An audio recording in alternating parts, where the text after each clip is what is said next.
We thank God for our reminder today how to be blessed. Ano ba ang pagiging blessed?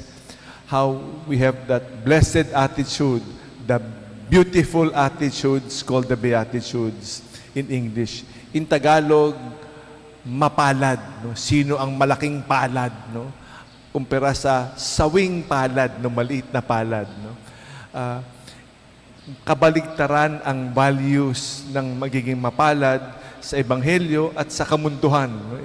Opposite, no? Opposite. What does it mean?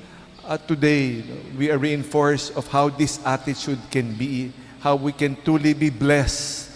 Paano ba tayo magiging blessed talaga? No? Kasi sino bang gustong maging pobre, no? Mahirap, no? Blessed are the poor, no? Blessed are those who are hungry, nagugutom. Sino bang gustong magutom?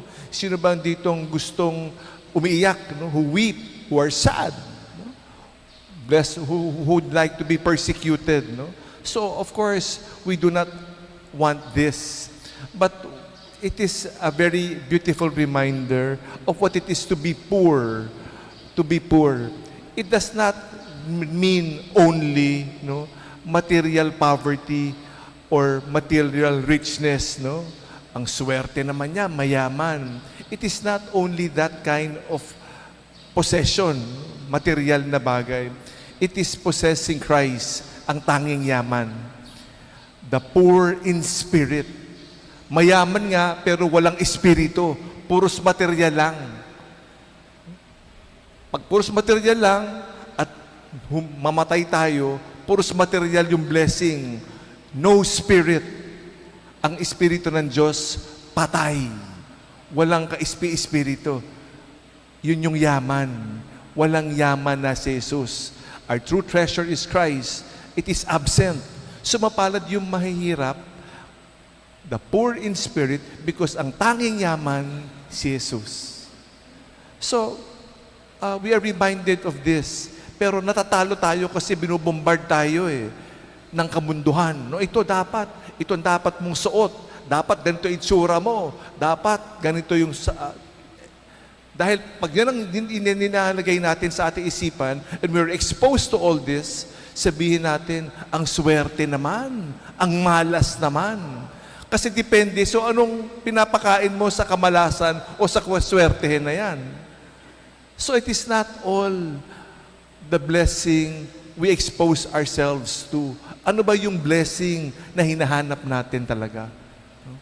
So, sabing ganyan, ulit, no, balik natin na isa-isa, no, kasi apat lang naman Ito yung the gospel on the plain, according to Luke ngayon, di ba? Yung gospel on the mount, sa bundok, yung gospel according to Matthew. So, to differentiate the two, there are 4 blessed and 4 woes. Yung binasa natin ngayon, yung kay Mateo, there are 8 attitudes, no? 8 beatitudes. So the same thing in a different version, in a different light. So the second beatitude today is those who are hunger. We hunger for God or we hunger for riches? We hunger for money. We hunger for material possession. Again, malas mo naman. Ang hinahanap, hindi spiritual. Kundi material na bagay ulit ang hinahanap natin. Yun lang. Pagising na pagising ko, hanggang matulog, ang hinahanap ko, yaman na konkreto. But, saan natin dadalahin yan, no? We came into this world with nothing. We will leave this world with nothing. Wala tayong pwedeng bitbitin. Ikaw, yaman natin, no? Ang hunger natin ay ito lang, no? Ang uhaw natin ay material, kaawa-awa naman talaga tayo. Kaya nga, woe to you. Woe to you who hunger, or who are filled with useless things, temporal things. Woe to you. Sabi, kaya mapalad those who are hungry, hungering for God. The third woe, those you who are mapalad yung mga tumatangis, those who are weeping, no? Those who are sad, Because, and then woe to you who laugh. No? Again, we are filled with external things, fake news, kung ano-ano binabasa, nagpapatuwa sa atin sa social media, na ubos yung oras natin sa mga bagay-bagay na walang kabuluhan. No? It does not kwento ng buhay ng may buhay, mga marites, mga tolits, no? Kwento ng kung ano-ano pinagkakaabala natin at hindi mabuting balita. We try to shun away from the hardships of life, from the miserable stories of other people. The good news, we shy away from it. But this is what it is to trust in God. Siya naman ang magbibigay ng kagalakan sa atin. He's the source of joy and there is no one else. So we trust in Him. Malalampasan natin lahat ng ito. No? Ganyan rin, yung pang-apat, those who are persecuted. We want to shun away. We do not want hardships. We gusto natin easy life. We do not want any form of displeasure, any form of trial. No?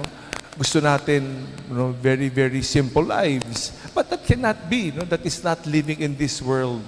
We have to undergo trials, persecutions, kasama sa buhay yan. This is what it means to be blessed in the gospel values today. The values of the Spirit, and not what the empty world has to offer.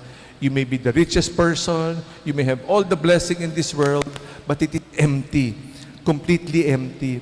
We ask the good to help us to realize this as we reinforce this today.